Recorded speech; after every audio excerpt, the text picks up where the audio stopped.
Hai teman-teman, perkenalkan nama saya Mariska Kristi. Saya bersekolah di SMA Negeri 17 Medan dan sekarang saya duduk di kelas 10 2. Dan pada kesempatan kali ini saya ingin menjelaskan tentang siklus hidrologi.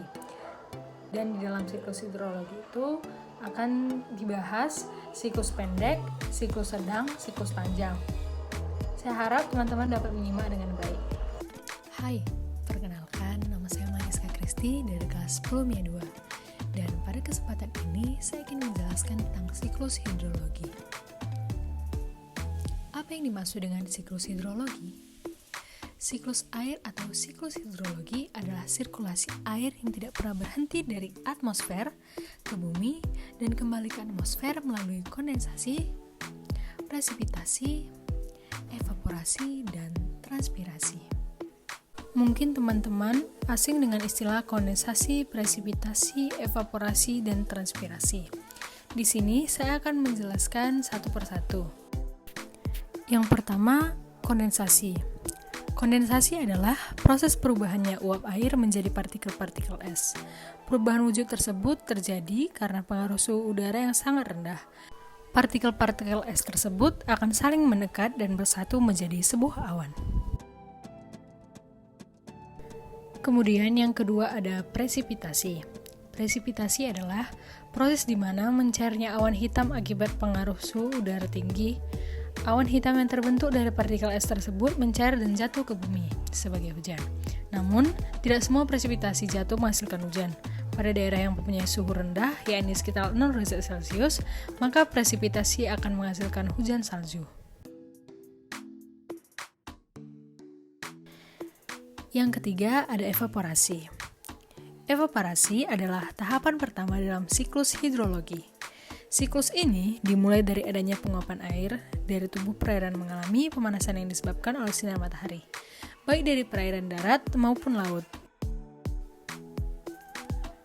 Evaporasi akan mengubah bentuk air menjadi uap air yang berwujud gas. Wujud gas tersebut lalu naik ke atas atmosfer karena terbawa oleh angin. Semakin panas sinar matahari yang diterima, maka akan semakin banyak pula air yang berubah menjadi uap air dan semakin banyak yang terbawa ke lapisan atmosfer. Kemudian yang keempat ada transpirasi. Transpirasi adalah bentuk penguapan yang berasal dari makhluk hidup. Penguapan ini terjadi di permukaan daun tumbuhan.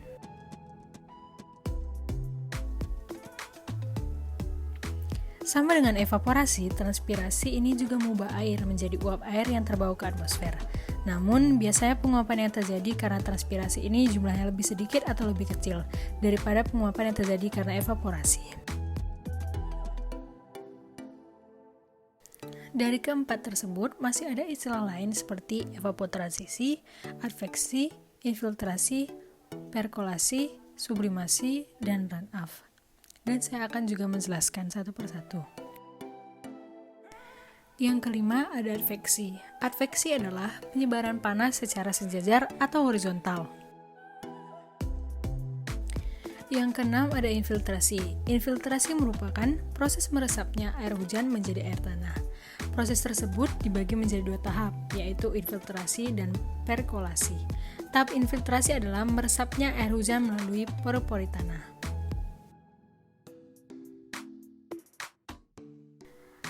Yang ketujuh ada perkolasi.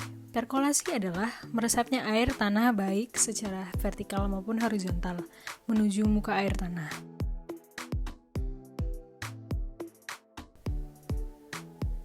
Yang kedelapan ada sublimasi. Sublimasi adalah proses perubahan es di kutub menjadi uap air tanpa melalui proses cair terlebih dahulu.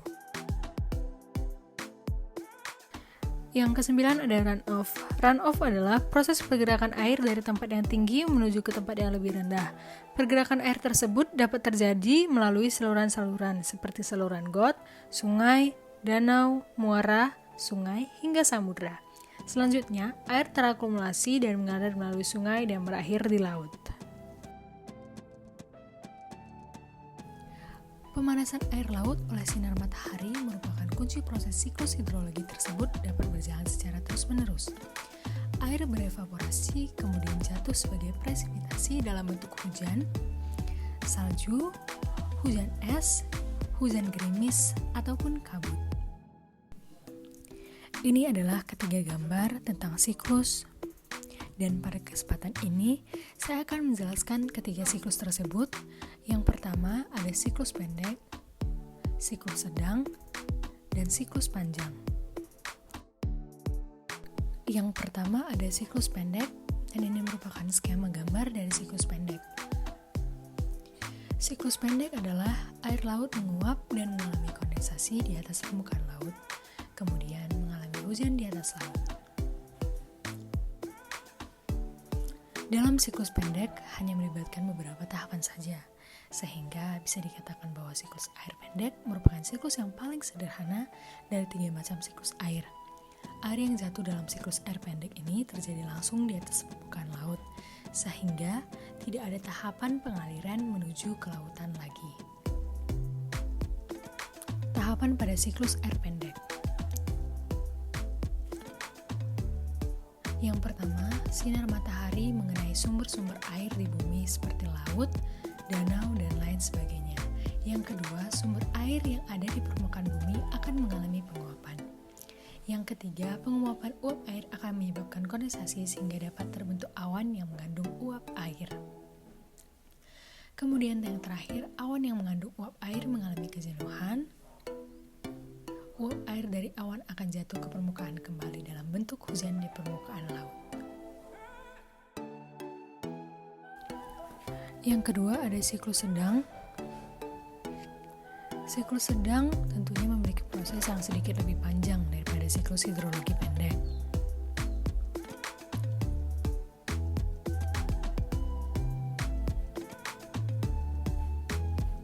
Adapun beberapa tahapan dari siklus hidrologi sedang ini antara lain sebagai berikut.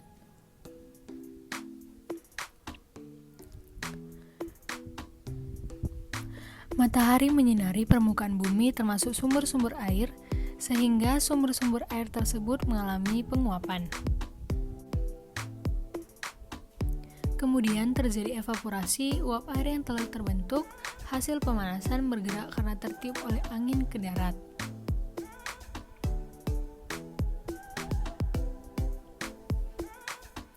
Terbentuklah awan akibat dari pemanasan itu tadi, hujan turun di atas permukaan daratan bumi.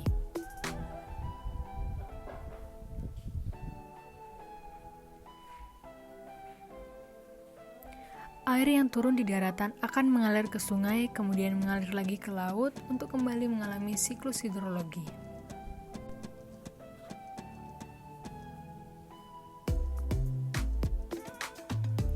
Siklus yang ketiga adalah siklus panjang, dan ini merupakan skema gambar siklus panjang.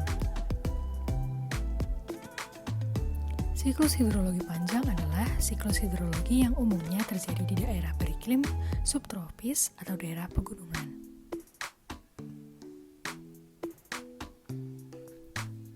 Siklus ini terjadi jika uap air laut mengalami kondensasi, uap air atau awan terbawa angin menuju daratan hingga pegunungan tinggi.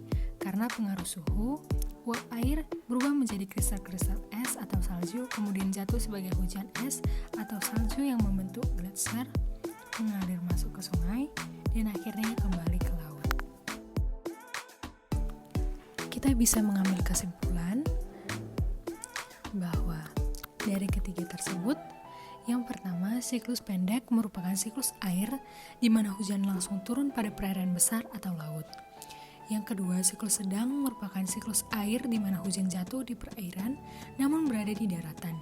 Yang ketiga, siklus panjang merupakan siklus air di mana air jatuh ke pegunungan dan mengalami penyerapan sebelum muncul kembali